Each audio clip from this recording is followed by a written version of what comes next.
Thank you for joining us for our Bible class. Today, let's look at some things that we need to be wise. Things that we need to be wise. Now, this is not a complete list, but we're just going to look at three things real briefly that are needed to make us wise. What are they? Let's go ahead and tell you what they are up front, and then we'll look at each one individually. Number one, we need to listen. Number two, we need to analyze what we heard, whether it is good or bad. And then number three, we need to make application to the good things that we have learned. So let's go back and go to number one and look in more depth here. First of all, number one is the need to listen, the need to listen. Remember, these are things needed to make us wise. The art of conversation requires listening skills, and so does learning. It's been said that a good conversationalist will listen 80% of the time and speak about 20% of the time. And you know, we appreciate it when people listen to us and don't try to do all the talking. It's frustrating to try to talk to someone who obviously is not interested in what you are saying, but all they're wanting to do is tell you what they want to say. So be a patient listener, a good listener. Sometimes a person slows their talking down, or they pause, or they struggle to find the correct words to express their thoughts. And at this point, we might be tempted to interrupt or change the subject, or even try to finish their sentence for them. But we should not. That's not a good listener. We should be a patient listener to others. So, 8 reasons why people do not listen. Now, there are probably many more, but here are 8 reasons people do not listen. Number one, some have a lack of manners. They are just simply rude. Number 2, some have never been taught how to listen. Number 3, some are not interested in what you're saying. Number 4, some are preoccupied with their own thoughts. Number 5, some are busy thinking of what they want to say next.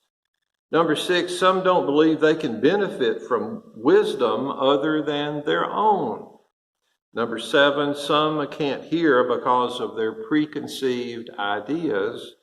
Number 8, some can't hear because they are trying to win the argument.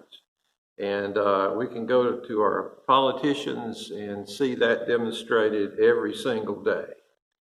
So listening skills should be taught early in life to children. A young child should be made to listen.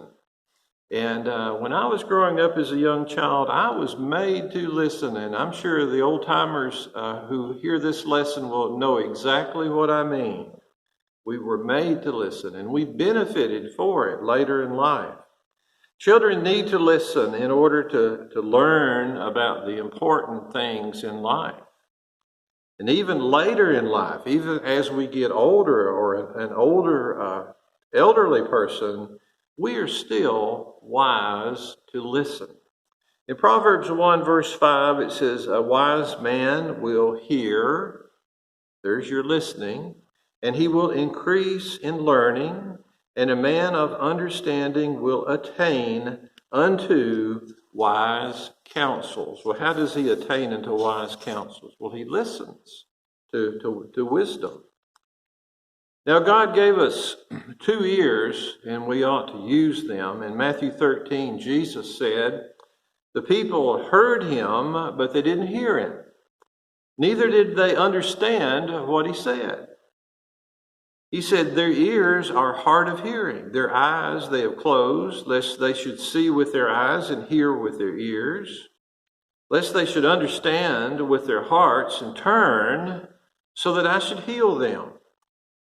He that has ears to hear, let him hear, Jesus said. So that's number 1, listen. Number 2, in order to be wise, we need to analyze what we have heard. And analyzing is a necessity of everyday life. I would hate to ride in a car that is driven by someone who is not able to analyze things. know how fast they're going, know where they are on the road or whether the light is red or green. Analyzing is something we do. Is something true or false? Well, analyze. Is something right or wrong? Is it safe or dangerous? Is something good or evil? Is something permitted by God or condemned by God? Well, there you go into the Word of God to find that, to analyze. We need to analyze things to understand and digest them mentally. Our bodies and our brains are designed to analyze.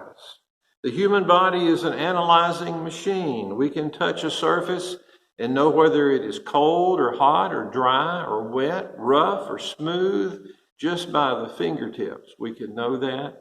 Our whole body is an analyzing machine designed to collect and analyze information with the five senses that God has given us.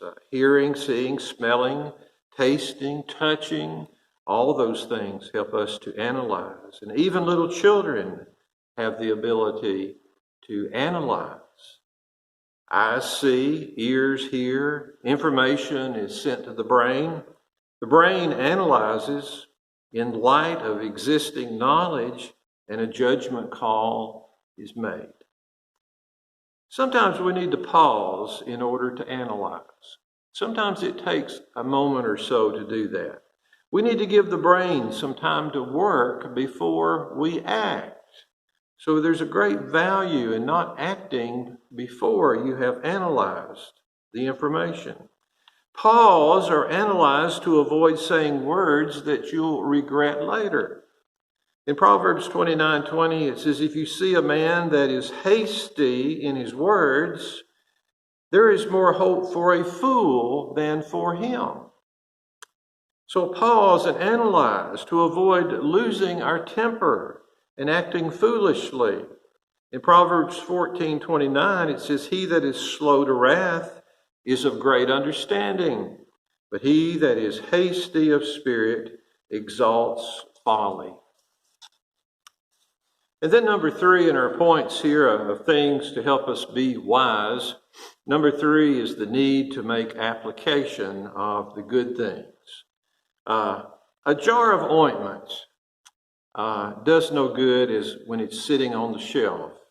It has to come off the shelf and be used, be applied to do any good. And if you have poison oak or poison ivy, don't just put the ointment on the shelf. Put it where it needs to be.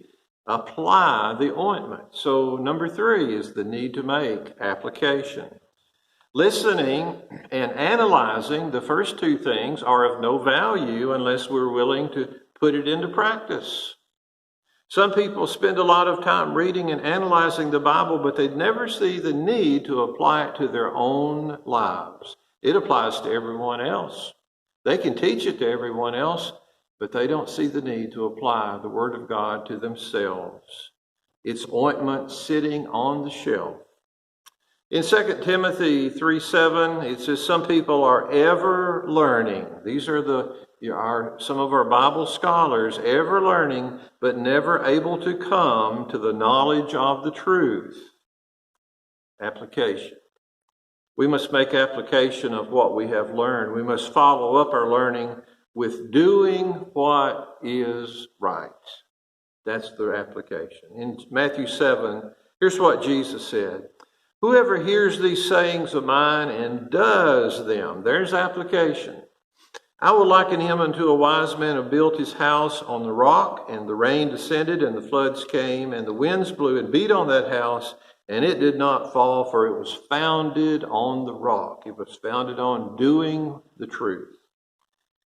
But everyone who hears these sayings of mine and does not do them, Jesus said, will be like a foolish man who built his house on the sand. The rain descended, the floods came, and the winds blew and beat on that house, and it fell, and great was its fall. So some things we need to be wise. Again, we said this was not a complete list. There's just 3 we're looking at. Number 1, the need to listen. Number two, the need to analyze what we have heard to decide to find out what is good and what is bad. And then number three, the application of the good things that we have learned, application of the truth.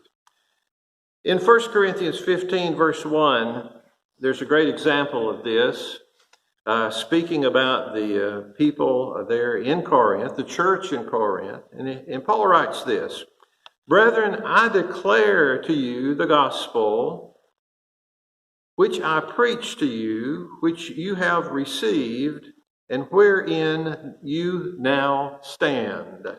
Now, let's look at our 3 points here. The gospel which I preached to you. They listened. That's number one of our points.